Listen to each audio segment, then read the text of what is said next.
এলাকার উন্নয়ন থেকে নারী নিরাপত্তা কি বলছেন মানিকতলার সাধারণ মানুষ। মানিকতলা কেন্দ্রে ভোটারদের কাছে এবিপি আনন্দ। দেখুন তারকার চোখে তারকা কেন্দ্র। মানিকতলার মোড়ে দাঁড়াই একটু বেলা করে, এদিক ওদিক চাই, ভাবি কোন দিকে যে যাই। একটু দেরি হয়ে গেল বুঝলেন। এই মানিকতলা বাজারে এসে আমি মাছ বাজারে ঢুকবো না, এটা কখনো হতে পারে না। কলকাতার মধ্যে মানিকতলা বাজারে সব থেকে আগে ঘুম ভাঙে। এতে চকচক করছে ইলিশ দেখছি, কিন্তু আপনাদের কপালগুলোও কি চকচক করছে? আজ চকচক করছে না।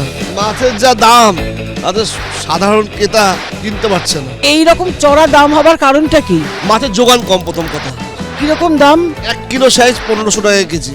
ওরে বাবা, বাঙাল কিংবা ঘটি যাই বলুন, ওই ইলিশ আর চিংড়ি নিয়ে কোনো মতভেদ নেই। এটা বাগদা কিরকম যাচ্ছে কেজি? 1500 টাকা। কিনে খুশি?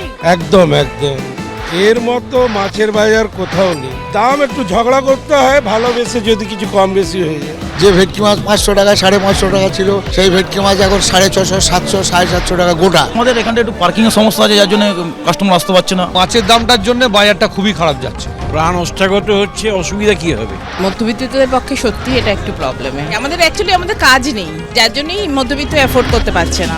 আদ্যপান্ত মেচো হয়েও বলতে বাধ্য হচ্ছি, আজকে মানিকতলা বাজারে কিন্তু শুধু মাছের টানে আসেনি। বিধানসভা ভোটের আগে এখানকার মানুষ কি ভাবছেন, উন্নয়ন চমকে গেছে, থমকে থমকে এগোই। মানিকতলা বিধানসভা কেন্দ্র উত্তর কলকাতা লোকসভা কেন্দ্রের অন্তর্গত। পুরসভা 11, 12, 13, 14, 15, 16 এবং 31, 32 এই কটি ওয়ার্ড নিয়ে এই বিধানসভাটা গঠিত হয়েছে। এখানে বিধানসভা ভোটেতে সুপ্তি পান্ডে বিজেপির প্রার্থীকে প্রায় 60,000-এর বেশি ভোটে হারিয়েছিলেন। কারণ ওনারা পেয়েছিলেন হচ্ছে 80,000-এর ওপর ভোট, আর সেখানে বিজেপি প্রার্থী কল্যাণ চৌবে পেয়েছিলেন 20,000-এর কিছু বেশি ভোট। অবাঙালি ভোটারদের নিয়ে তোমরা কতটা ভাবছো? অবাঙালি ভোটাররা আমার কাছে প্রবলেম নয়। অবাঙালি ভোটাররা যথেষ্ট আমাদের পছন্দ করে। হ্যাঁ, তাদের একটা ফ্যাক্টর, তারা অন্যদের সমর্থন করে। তাদের মধ্যে ম্যাক্সিমামই কিন্তু হঠাৎ করে চলে আসা, তো বড় বাজার থেকে হঠাৎ করে ফ্ল্যাট কিনে চলে এসেছেন। এনারা এলাকাটাকে ততটা নিজের বলে মনে করেন না। বাঙালি আর অবাঙালি কেন, এটা পশ্চিমবঙ্গ, শ্যামাপ্রসাদ মুখার্জির তৈরি করা পশ্চিমবঙ্গ। আমাদের জন্য সবাই এক, ভারতীয়, ভারত মায়ের সন্তান। আমরা আঙুল তুলে দেখাতে পারবো, দেখো বুদ্ধদেব ভট্টাচার্যের মতো একটা মানুষ, যাকে কোনোদিন সততার বিজ্ঞাপন দিতে হয়নি জীবনে। বামপন্থীরা, কমিউনিস্টরা সবসময় সমাজ গড়ার কাজে ব্যবহৃত হয়। আমাদের প্রচুর ব্লাড ডোনেশন ক্যাম্প কন্টিনিউয়াস হচ্ছে, কিন্তু ব্লাড ব্যাংকে গেলে রক্ত নেই। মা হসপিটালে ভর্তি ছিল, তখন খুবই ব্লাডের দরকার পড়েছিল। এক চান্সে আমি এই এমএলএ বাড়িতে এসেছিলাম, এক কথায় আমাকে ডোনার জোগাড় করে দিয়েছে। মা ব্লাড টু ব্লাড পেয়েছে। এই অঞ্চল শান্তি শৃঙ্খলা নিয়ে কোনো কথা বলার কোনো জায়গা আমাদের কাছে নেই। আমরা খুব খুশি এই অঞ্চলটাকে নিয়ে। প্রতিবাদের ভাষা আমরা হারিয়ে ফেলেছি। মানুষের একতা থাকলে না থাকলে কিচ্ছু হবে না। শিক্ষা শিল্প হলে পেটে ভাত আর মুখে ভাত যদি থাকে, তাহলে প্রতিবাদ করা যায়। গভর্নমেন্ট স্কুল আছে, স্কুলগুলো যথেষ্ট ভালোভাবে তাদের দায়িত্ব পালন করেন, কারণ আমরা নিজেরাই দেখি, কারণ আমরা এলাকাবাসী। এখন তো সরকারি স্কুলে পড়াশোনা সেভাবে হচ্ছেই না। স্টুডেন্ট নেই, শিক্ষকরা বসে রয়েছেন, চা খাচ্ছেন, ঘন্টা বাজছে, বাড়ি চলে যাচ্ছেন। উন্নয়নের তো জোয়ার চলছে, বন্যা চারিদিক ভেসে যাচ্ছে। সরকারি যত রকম প্রকল্প আছে সেই সুবিধাগুলো আমাদের খুব কাছাকাছি চলে এসছে। মহিলাদের আর্নিং করাটা খুব দরকার। রাস্তা, কল সবই পরিষ্কার। আমাদের এখানে কোনো প্রবলেম এখনো পর্যন্ত সেইভাবে তৈরি হয়। একের পর এক বহুতল নির্মাণ হচ্ছে, 4 তলা ইনলিগাল কনস্ট্রাকশন হয়ে যাচ্ছে। কোনো অভাব অনুযোগ নেই, কিন্তু মেন হচ্ছে এখন বাজারঘাটটা একটু সমস্যা আছে, কারণ আনাজপত্রের খুবই দাম বেড়ে গেছে। আমি একজন গ্র্যাজুয়েট মহিলা, চাকরির বাজার খুব খারাপ। ভালো ভালো লোক তারাও দুর্নীতির পথে অনেক সময় চলে যাচ্ছে, শুধু পেটের ভাত জোগানোর জন্য। প্রতিবাদ, তারপর প্রতিরোধ, এরপর প্রতিশোধ। রাজনীতির কি ইস্যু হওয়া উচিত? অন্ন, বস্ত্র, বাসস্থান, শিক্ষা, কর্মসংস্থান। তার পরিবর্তে আজকে তো রাজনীতি হয়ে যাচ্ছে মন্দির, মসজিদ, ধর্ম, জাতপাত। দুটোই রাজনৈতিক দল, বিজেপিকে বলুন আর তৃণমূলকে বলুন। গায়ের জোরে ভোট করানো হয় এখানে পশ্চিমবঙ্গে। এ রাজ্যে সরকার পরিবর্তন হওয়ার পর নির্বাচনগুলো খুব সঠিক, সুষ্ঠুভাবে হয়নি। উপনির্বাচনটা একটা প্লাবন ছিল, আনএক্সপেক্টেড একটা মানুষের আবেগের ঢেউ ছিল। মানুষ ঠিক করবে যে কোথায় কাকে ভোট দিলে উন্নয়ন করা যেতে পারে। মানুষ তার আক্ষেপের কথা বলেন, কিন্তু সেই সঙ্গে মানুষ ভয়ও পান। এসআইআর একটা বড় ধাক্কা দিয়েছে, যে পদ্ধতিতে এটাকে ইমপ্লিমেন্ট করা হচ্ছে, দ্যাট ইজ কমপ্লিটলি রং।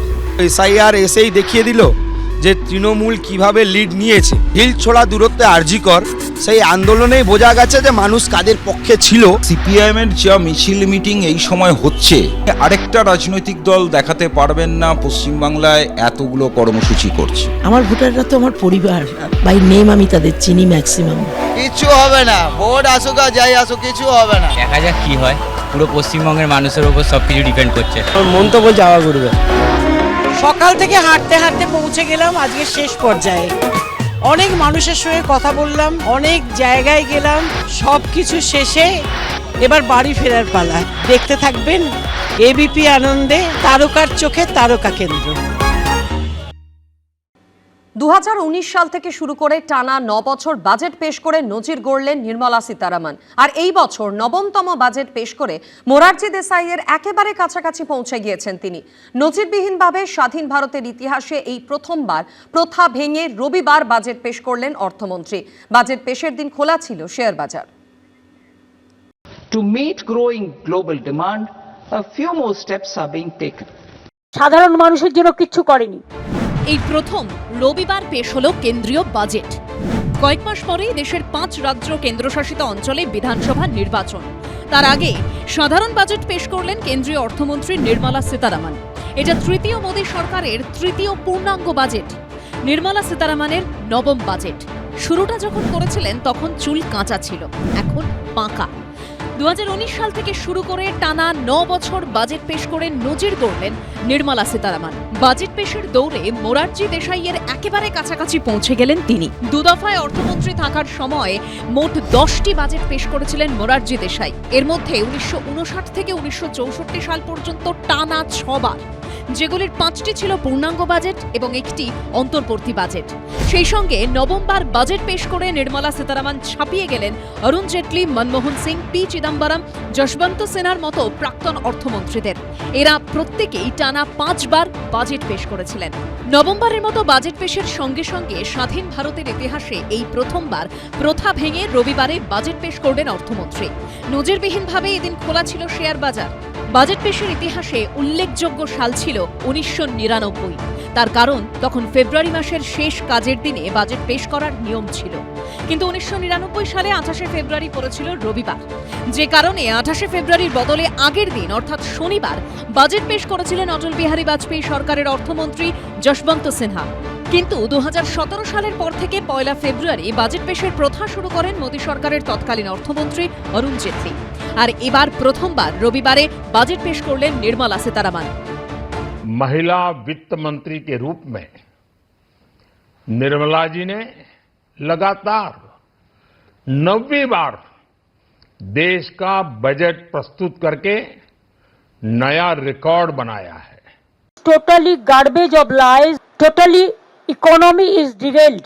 এর আগে 21টি সোমবার, 11 মঙ্গলবার, 18 বার বুধবার, 10 বার বৃহস্পতিবার, 17 বার শুক্রবার এবং 17 বার শনিবার সাধারণ বাজেট পেশ করা হয়েছে। এবিপি আনন্দ। এবিপি আনন্দ, এগিয়ে থাকে, এগিয়ে রাখে।